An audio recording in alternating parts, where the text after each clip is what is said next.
We've got plenty of speedsters in Warframe, some that don't even fit into that role yet prove to be some of the fastest frames in the game, but most players would agree that there are two Warframes in particular that own the role of the speedster.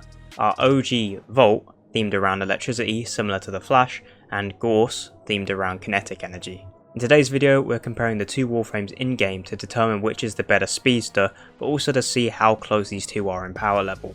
We have 7 categories of comparison in which we will go through and determine which of the two Warframes is better at. The frame that's better at said category will get a point. The categories are Kit Design, which is how well the Warframe's base kit is designed when looking at how much they rely on augments and helmets.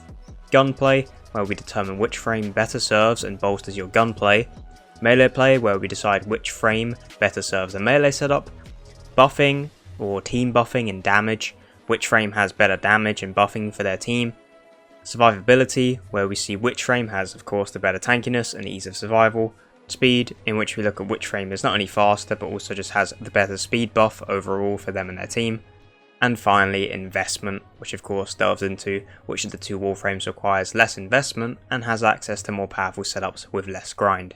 Starting with our first category, Kit Design. Volt's kit is quite a bit older than Gauss's, so it makes sense that he has shown his cracks over the years when comparing the two. Shock is unfortunately not really useful outside of its augment Shock Trooper, so it's definitely not perfect at its base design. Speed and Electric Shield, however, are two of the best abilities in the game and are insane without augments, granting him insane speed, weapon buffing and survivability altogether.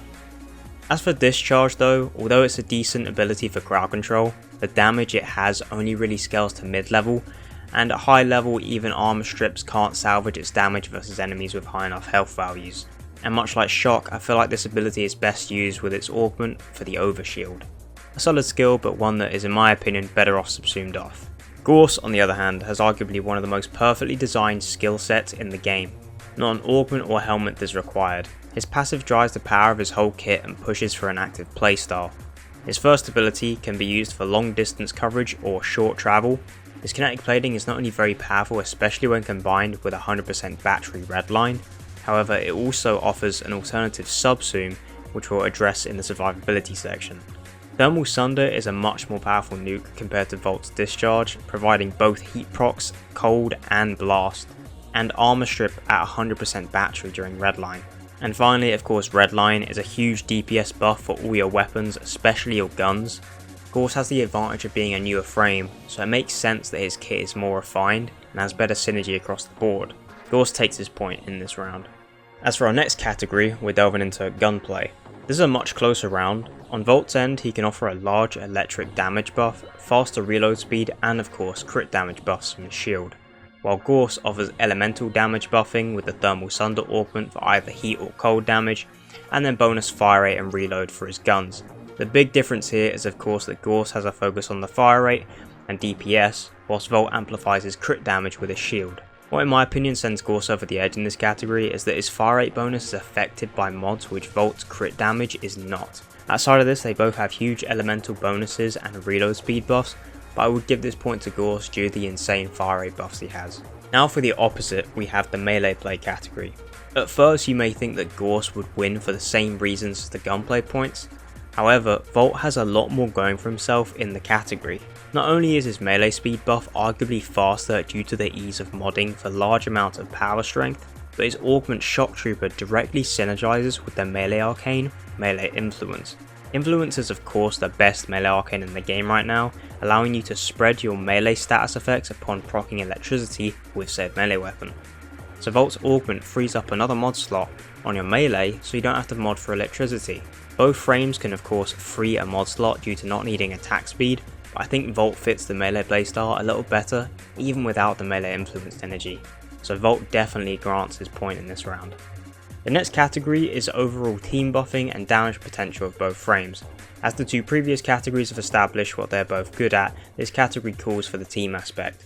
While Gauss has some serious DPS buffing and Volt focuses more on damage, Volt can apply his speed and thus the huge melee DPS buff that comes with it to his team.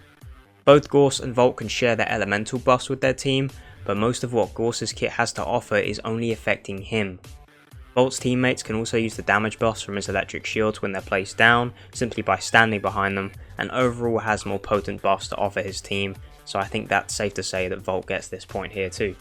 Our next category is survivability, which gets a little more complex to break down. Whilst Volt may have access to the best shield gate ability in the game, that being speed due to its lack of animation interruptions, and of course his electric shield and strong crowd control, Gauss still steamrolls this round. Not only does Gauss have access to his kinetic armor, which provides large amounts of damage reduction, but can also achieve 100% damage reduction and maximum redline battery, but there is another way to make Gauss's tankiness even stronger.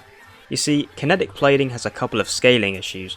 The first being that you can only achieve 100% damage reduction and maximum redline battery. But the other disadvantage is taking damage in kinetic plating whilst you charge up redline in higher levels actually depletes your battery. This makes it impossible to fully charge your redline or your battery, as any large ticket damage you take will destroy your meter. However, there's a way around this. Gauss's passive allows him to increase the speed of his shield regen and reduce the delay as long as his battery is capped at the top line. In other words, 100% before redline is active. Combining this with shield regen mods and even Arcane Aegis allows your shield regen to be so fast that you are functionally immortal, and this is without kinetic plating. Plating would ruin this strategy as it would reduce your battery per hit, so removing it for something else and simply making sure you're at 100% battery means that the only way to die is by toxin procs. This setup means you will always be 100% invincible and not need to charge up the damage reduction of kinetic plating whilst avoiding the battery depletion it causes. You literally become unkillable, and Gauss easily takes this round because of this feature. Of course, we have to address the category associated with the theme of these two Warframes, which is speed.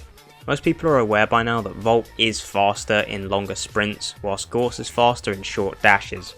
Gauss's acceleration can be used to dash around smaller tileset corners, but it's overall harder to use outside of open worlds. Volt's speed, however, is easily controlled in tight spaces and can of course outrun Gauss in terms of pure speed, even if it's by a small margin.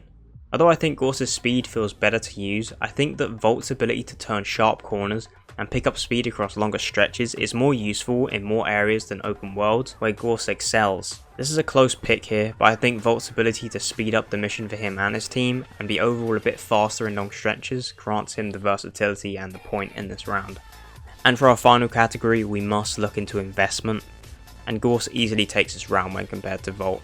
The ease of modding and lack of helmet requirements really stand out when compared to Volt.